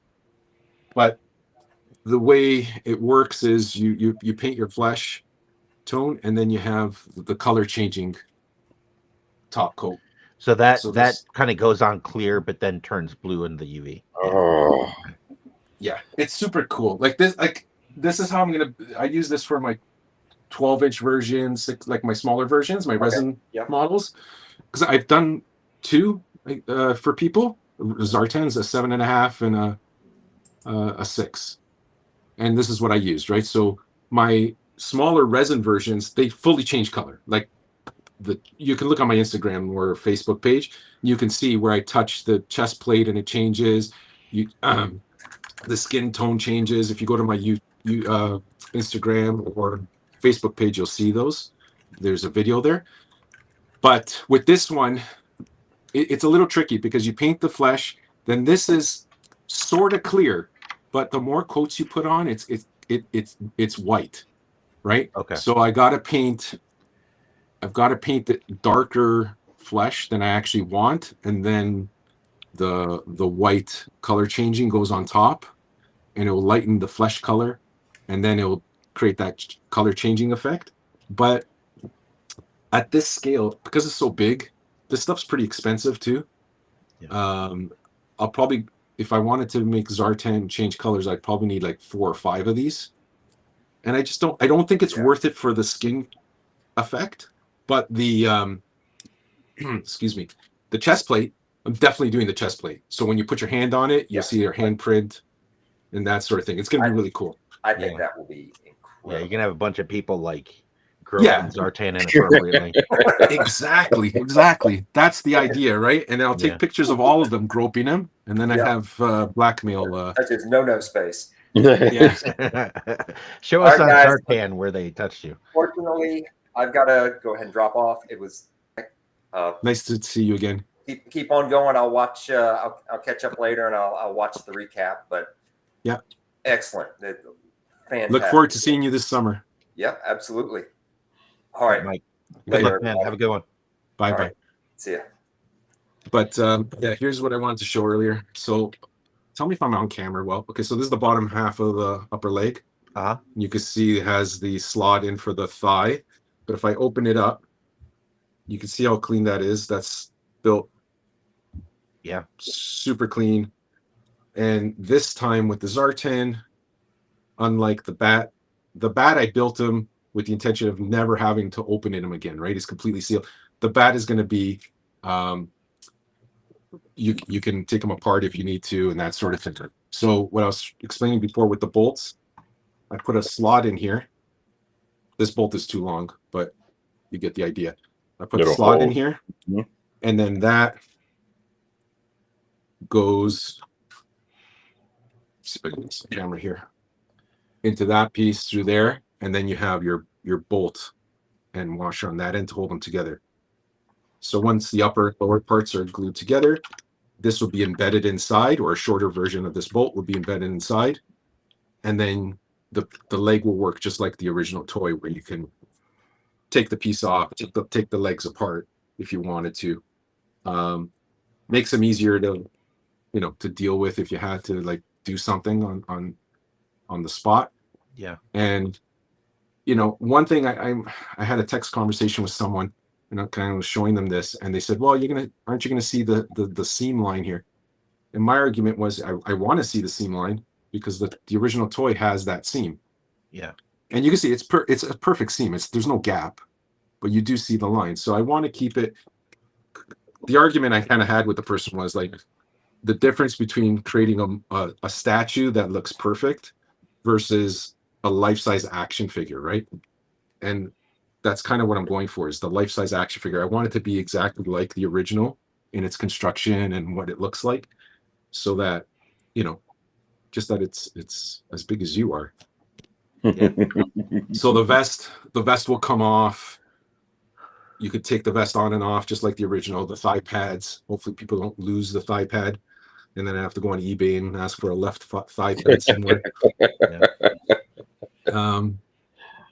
But yeah, it'll be pretty hard to find. Yeah. Only one in the world. Yeah. Yeah, there was a question in the chat. How much is one of those bats? Like, there's more than one. There's one of. Let me grab. Give me 1 second here. All One right. second. Let me just grab something here. Look at that guy just sitting there. All right. So you guys saw this last summer, Right. and Zartan will get something similar, but just a different style. It does come with a plaque. Right, you guys can see that. Mm-hmm. Yeah.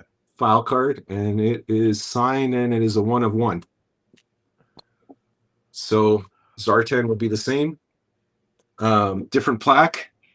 The bat does come with all his accessories. The only accessory I did not build, you guys saw this last year. You guys can see in the back there is the backpack, because I created this integrated stand for support so that he doesn't topple over, and it works as the backpack as well. And the other reason is that the backpack, once you scale it up, it's enormous. Yeah. It's not worth it. I played with the idea of doing it.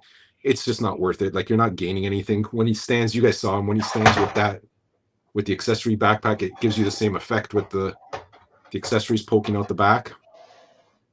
So these are really meant to be like a kind of 1 of 1 idea, and like art pieces. So, I'd like to get compensated for at least the time and material put into these. So they're not cheap. Yeah. So I think the question was, how much is a Zartan? This one is for sale. Sorry, go ahead. The question in the chat was, how much is the bat, basically? Yeah, how much? Oh, sorry, how much is the bat? Yeah.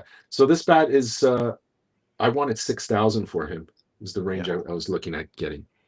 And that really does cover material and a little bit for time.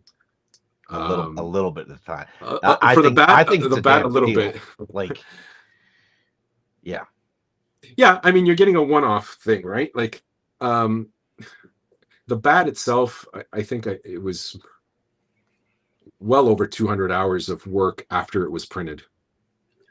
Yeah, I had it tracked at one point. It was well over 200 hours after the print. So you're looking at, I think the bat was probably both between 40 and 60 hours of modeling on the computer.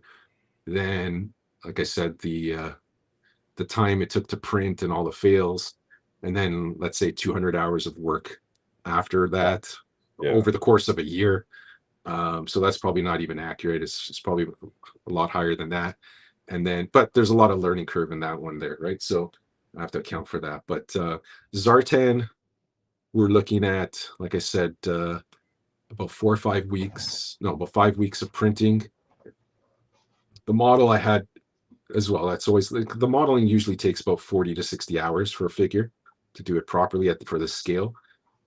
And then I'm thinking probably about 100 hours of time for Zartan, for painting, assembling, getting it, like just the color changing paint stuff. That's going to take some time to get that to work properly, top coated and all that stuff. So that's the range of pricing I'm looking at for these things, depending on the figure. So the bat is at that price because it was the first one, and subsequent ones I'll probably look for a little bit more than that. Gotcha. This is just incredible. Like, you're a madman. That's all I gotta say. Wow. Well, I want to thank you for being so like open about how, to me, the printing is a pain in the, like, the whole thing is work, but the problem solving that you've put into it to figure that out, like, it's a big deal for you to share that with us, and I really appreciate you being just so open and honest about how you're doing this, because to me, that's where the money is like all that effort that went into problem solving all the little issues. That to me is just gold. So thank you so much for that. You're very welcome. A lot of it like kind of bangs around the back of my head for a few nights when I hit a problem, and it's kind of like, oh, how am I going to get around this? And it's a lot of trips to Home Depot and just standing in the aisles looking lost, and having like Home Depot staff come up to me like, can I help you with something? It's like, no, I can't explain to you what I'm looking for because it doesn't exist. Yeah. So yeah, you've got to, it's a lot of problem solving, but I think I've got it pretty much figured out. Like I can confidently do any figure at this point. Yeah. Like I said, like the Zartan, this was kind of a passion one for me. I'm hoping, I'm hoping to let these children go into the world to foster parents and get adopted and have a nice home. And I would love to build that swamp skier too for whoever, if someone wants the Zartan, and I can deliver a swamp skier after that. Just because, again, Artwann, you asked about motivation, and for me, it's just I just want to see these things exist. But I can't unfortunately keep them myself, so I don't have the space for that. But I just want to know that they exist and people can see them and enjoy them. And then that makes me happy. So if I can cover the costs at least to make them, that's great. Like everyone else, it is a hobby, but it's also a very expensive hobby, as you guys know. So it's trying to get that that balance of wanting these things to exist and then finding a way to make that possible, because I can't just keep building them on my own and housing them. Yeah. Sure. My wife will kick me out. They gotta pay the rent, right? So I mean, Well, I'd have to pay more rent because these guys are these they guys taking up room. they live in the house. They take more room than my kids. Yeah. They're sleeping in the bunk beds. Yeah.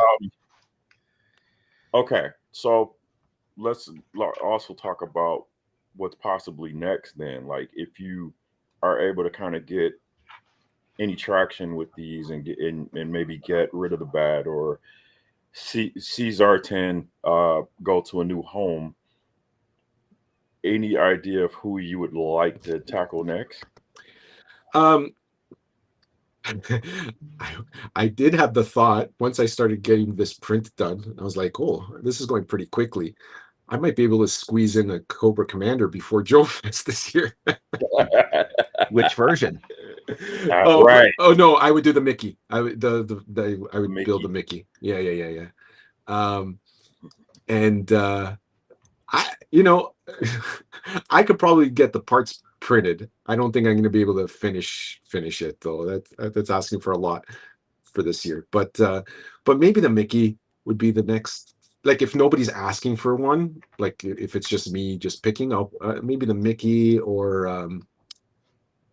I'd like. Well, if I'm doing them for myself, I would do probably a Firefly would be cool. But again, like it's kind of me working in a void at this point because it's just I'm building what I like, right? But Yeah. if I basically have the entire run of figures from the 80s up to 94.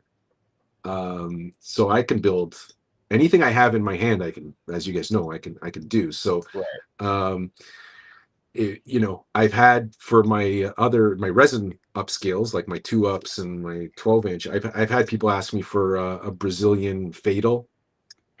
I've had people ask me for like Dusty Lifeline. Like everyone has their own favorites, right? Yeah. And it's not always the ones I would think. Yeah.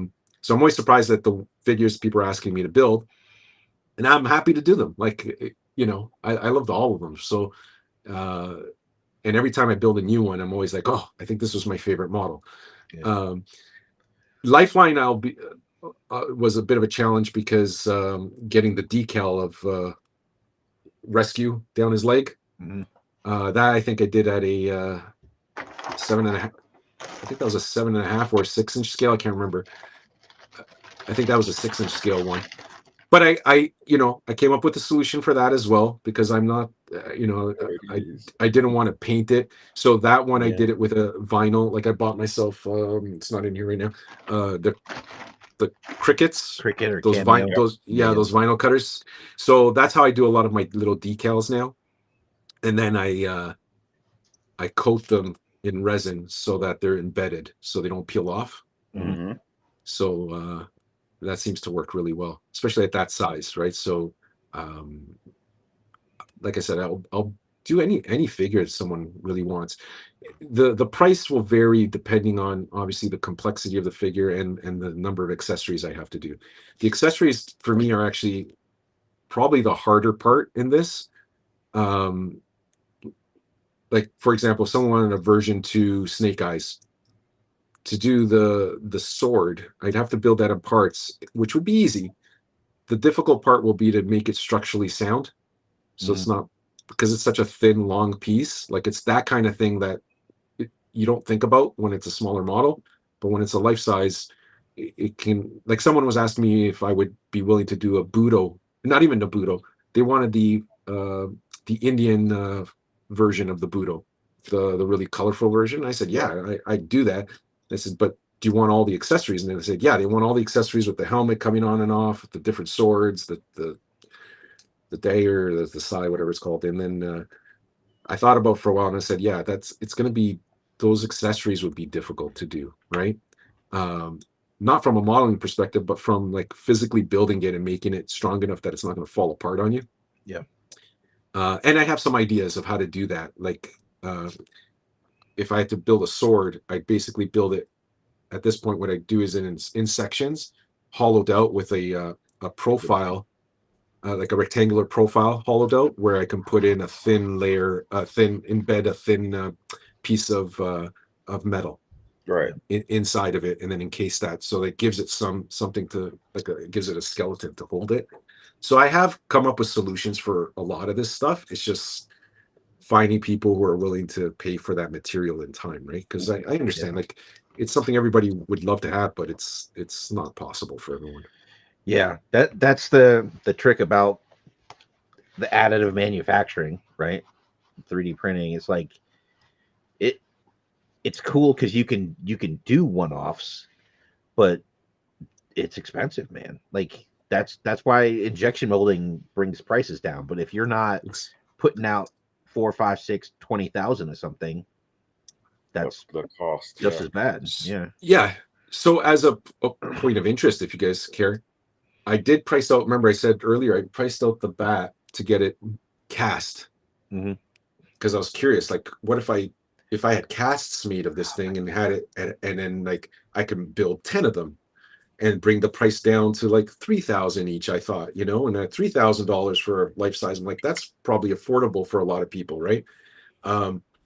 But that casting process, just to get the casts built, we're talking in like the $40,000 range just to get those casts made, and then that doesn't count, all the material that you need after to actually make them. Yeah. So it's cost prohibitive. Like, that, to be honest, that was my original idea with the bat, was like, oh, I'll do a prototype and then get the parts, made, and I can make a bunch of it. I can make like 10 of them, and it's just not, these are going to be one-off art pieces. And if someone wants one, I mean, like there are collectors out there who have, you guys know, hundreds of thousands of dollars of like collections. If those people are unfortunately the only ones who could kind of afford this stuff, or comic book shops and businesses, right? Yeah. So, but I'm happy to do it for anybody who wants one. Any figure you want. No judgment. If you want skid mark, I'll do skid mark. Well, that's one of the things I love about G.I. Joe is every figure in that line is somebody's favorite. Yeah. Like because their brother gave it to them, or that was the first one they got, or whatever. Like every single figure in that line is somebody's favorite. Yeah. There's always a story behind it too. I'm always curious. We did have a question in the chat. If you had done anything at like the Gentle Giant scale, Ben, I'm not even sure what that means. Like, that's 12 inch. They're just under 12. I do 12 inch. So Gentle Giant is just under 12. If you check out my Instagram, you'll see I post almost everything that I make on there. And that's just Viper 6. Yeah, Viper 6. And I just did a Zap, version 1 Zap for someone with all the accessories at that scale. Came out really good. Like I've really I'm showing off the life size stuff, but I've really honed in on like that 7.5, 12 inch scale. I've got that down to a science now. Like those are coming out really good. And I have like all the hardware figured out for those and everything. So like those are, I could turn one of those around in a couple of weeks, from scratch, like from not having the model. So, Wow. Yeah, Pretty cool. but again, I asked for people's patience because it's not my full-time job, so I'm doing these at night. So yeah. All right, we are coming up on 2 hours. So I think we're gonna go ahead and wrap this up. If you've got any last minute questions, get them into the chat. So this is the last scheduled guest episode that we've got at the moment. So I am looking, this is me now soliciting to you folks for thoughts, ideas on what you'd like to see us do an episode about, or guests that you might like to have on. Real quick, we talked to Domenic about coming back because we want to do like an O-ring. I'm gonna make a 3 3/4 inch O-ring figure episode, and Artwann's great. But I like having guests on, so that's probably coming up in the future. If a character never had a figure, could you do one from reference images? That's a good question. sorry, what was I can't see the chat. So So it basically says like if there was a character in a show or something like that that never had a figure, are you able to do designs from reference images? yeah, so I just did here you go. I just did the comic book version of Shipwreck, a 3 3/4. But I should say, like, one thing I do, and I don't know if others do this, but when I 3D model my models, I do them all at 1:1 scale, life size. So just because I'm stupid and crazy, but I do it that way because I think, oh, if I then decide to make it a life-size model, then what, right? Like I got to remodel it. So so this guy, like, so for those that model in 3D, you'll know like things about like file size of STL files and that sort of thing. All my files, one figure is probably about 3 gigs of data. So like they're really high level detailed models. I don't know if you could see the face in there. This was painted by Matt LaCroix, not me, but it's my model and my print. And it's modeled so that if I wanted to, I can make this guy life size and all the proper details are there and I don't have to redo anything. And his pistol comes out of his holsters and that sort of thing here. Those come out. Yeah, just not when you're on camera. Yeah. Yeah, sorry. And then anyway, so my point is that, like, yeah, my models are all to life size, so I can do, if I had photographs, whatever, like I can model. I should say, like, I know that the first time I was on the show was about 3D scanning, and I think I talked about it at that time too. I use the 3D scans as a reference to basically trace from, and I remodel a lot of the work, right? So, but my goal is always to get it as accurate as possible to the original figure. But sometimes the original figure, well, not sometimes, a lot of the time, when you zoom into it, the detail is just not there, right? So you got to add some details in to make it look good when you scale it up. And that's the difference I see with a lot of other people who are scaling up models from scans. They're not adding that extra detail, so like it starts to look like a blurry model when you get it printed. Like visual, yeah. I mean, those models were made to easily release from a 2-part mold. So there's going to be like lots of bevels. Like if you've got like a gun molded to the chest, I imagine it scale that up, it's going to really look like crap. Yeah. Yeah, that's a good point. Actually, the guns and daggers that are in holsters and things. Those always look terrible, like when you scale them up. So I'm always remodeling those parts and face. I'm adding details to the face, but like you can see on the Zartan, I don't know if you'll be able to see this on camera well, but like you can see all the little creases and everything in his face to give him, like, the original has all those creases, but not deep like this. It's very, like, if you just softer, scanned it, he would look like, you wouldn't see like the nostrils, and you wouldn't see like the creases of the actual eye in here. So I go in and I model based on the scan. So I'll scan the Zartan face, for example, and then I'll model in all the extra creases. I'll make them deeper and like clean the model up and reface it and everything so that you get that detail in there. Right. And you can see, like, you go on Thingiverse or something and you see people who scan from 3 3/4 inch, and then like they look like good scans. But when you blow it up, like if you're going to print it at 3 3/4 inch, it's fine. But if you blow it up to 7.5 or 12 inch or bigger, then you really start to see that the detail's just not there, right? Yeah. All right. I think we're gonna wrap it up. I keep putting it on that and it looks terrible. There we go. So but yeah, thank you again. Definitely if you're not opposed to it, we'll have you back very soon. So that's it. Thanks everybody for checking out the stream, and we'll see you next Sunday. Yes, sir. Right. See Yo, you, Joe. everybody. Go, Joe.